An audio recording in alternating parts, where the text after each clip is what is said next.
Belalang sembah. Siapa sih yang belum pernah dengar dengan belalang sembah ini? Konon belalang sembah ini adalah salah satu serangga yang paling sadis dan konon dia bisa makan burung dalam keadaan hidup-hidup. Benarkah demikian? Let's check it out.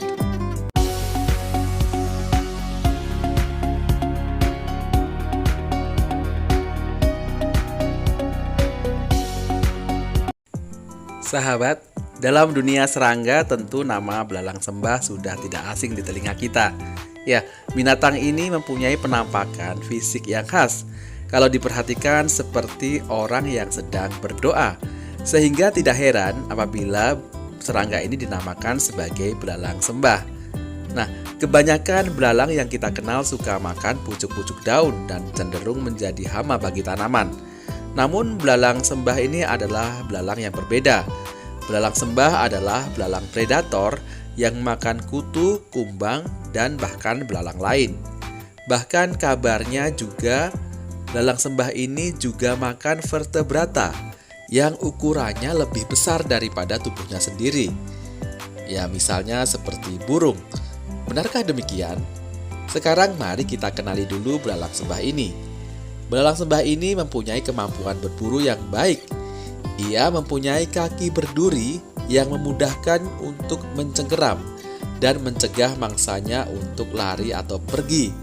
Walaupun ukurannya lebih kecil, belalang sembah adalah predator yang tangguh. Bahkan saking tangguhnya mungkin beberapa orang menilai bahwa belalang sembah ini bersifat keji. Belalang sembah jarang melepaskan mangsanya dalam keadaan hidup-hidup. Selain kemampuan berburunya yang luar biasa, belalang sembah juga dikenal sebagai penyamar yang baik.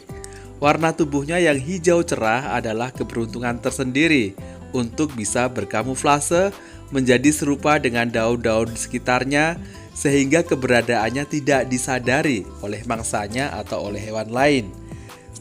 Selain berwarna hijau cerah, ternyata belalang sembah ini juga bisa berwarna sesuai dengan kondisi sekitarnya. Misalnya ia bisa berpura-pura berwarna merah muda, seperti bunga yang ada di dekatnya. Nah, contoh kamuflase yang baik ini adalah spesies mantis bunga permata.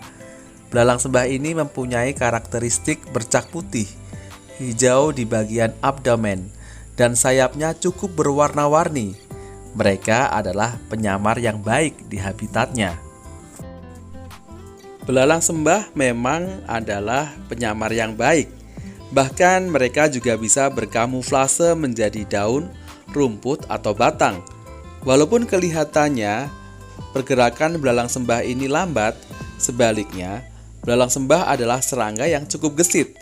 Ia bisa bergerak dengan kecepatan 1/20 detik. Nah, kecepatan ini serupa dengan kecepatan flash pada kamera DSLR loh. Hal lain yang juga unik dari belalang sembah ini adalah gerakan kepalanya yang bisa memutar hingga 180 derajat. Kepala belalang sembah ini berbentuk segitiga dan lehernya panjang, dan kalau diperhatikan mirip seperti aliens. Untuk mengamati lingkungan sekitarnya, ia menggunakan 2 mata majemuk dan 3 mata sederhana, sehingga jangkauan penglihatannya juga lebih luas.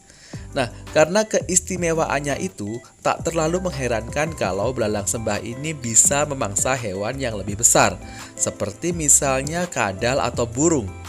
Para ilmuwan telah menemukan fakta bahwa belalang sembah memakan otak burung dalam keadaan hidup-hidup. Dan itu bukanlah isapan jempol belaka. Bahkan fenomena tersebut sudah didokumentasikan di 13 negara yang berbeda. Diketahui di semua benua belalang sembah telah memangsa sekitar 24 spesies burung yang berbeda. Dan keseluruhan kasus itu berjumlah 197 kasus sejak ditemukan pertama kali di tahun 1864. Serangan terbesar belalang sembah ini adalah burung kolibri yang ada di Amerika Serikat. Burung kolibri yang dimaksud adalah burung kolibri ruby-throated. Lebih dari 70% kasus menimpa burung kolibri yang satu ini. Modus operandinya adalah dengan cara belalang sembah ini mendekati burung secara diam-diam. Nah, burung yang sedang tidur menggantung ke bawah dimasuki dari rongga tengkorak melalui salah satu mata, dan kemudian belalang itu memakan jaringan otaknya sampai habis. Nah, kedengarannya seperti menyeramkan ya. Kaki-kakinya ini mencengkeram mangsanya hingga tak berkutik, hingga belalang sembah ini leluasa memakan jaringan otaknya sampai tak bersisa. Akibat dari ulah belalang sembah tersebut muncul kekhawatiran terhadap populasi burung kolibri ini. Namun beberapa pendapat lain menyatakan bahwa ancaman itu tak perlu dikhawatirkan.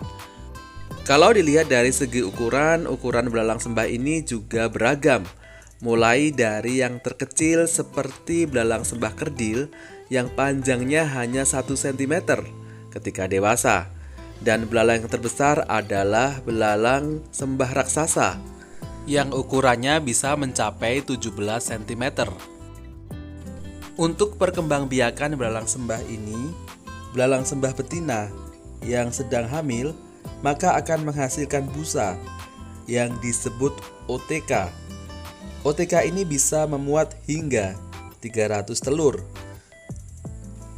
Fakta lainnya adalah ternyata di alam raya ini terdapat sekitar 2.300 spesies belalang sembah. Tentunya jumlah seperti ini bukanlah jumlah yang sedikit, dan masing-masing belalang sembah itu mempunyai sifat dan karakternya sendiri. Di Indonesia sendiri, belalang sembah bukanlah binatang yang langka dan relatif juga mudah ditemui. Habitatnya berada di rerumputan, semak-semak, cabang ranting tanaman, atau bunga-bungaan yang berwarna cerah. Dalam hubungannya dengan manusia, belalang sembah ini tidak merugikan manusia karena mereka adalah serangga karnivor, berbeda dengan belalang jenis lain. Bahkan belalang sembah ini adalah penyeimbang ekosistem karena dapat dimanfaatkan untuk mengatasi hama tanaman yang kerap merugikan manusia. Di Indonesia, keberadaan binatang tertentu biasanya juga mengandung mitos tertentu. Hadirnya belalang sembah di rumah, menurut primbon Jawa, artinya ada leluhur yang sedang bersedih. Sementara itu di negeri seberang Cina, menyatakan bahwa kehadiran belalang sembah yang masuk ke dalam rumah di malam hari pertanda akan ada bencana besar. Nah, di Eropa lain lagi. Apabila ada seseorang membunuh belalang sembah yang masuk ke dalam rumah, maka orang itu akan ditimpa kesialan bertubi-tubi. Terkait benar atau tidaknya terkait mitos tersebut tentu tergantung masing-masing orangnya ya sahabat. Yang jelas kehadiran belalang sembah memang bukan untuk dimusuhi atau dibunuh. Sebaliknya, belalang sembah adalah salah satu komponen alam yang keberadaannya sangat dibutuhkan untuk keseimbangan ekosistem. Nah sahabat, demikian tadi ulasan mengenai belalang sembah, salah satu serangga yang sadis yang konon bahkan bisa membunuh seekor burung. Apabila kalian merasa video ini bermanfaat, silakan like, comment, share, dan subscribe. Apabila kalian punya komentar, silakan berkomentar di kolom komentar. Sekali lagi, thanks for watching, see you in the next video, salam dan bye-bye.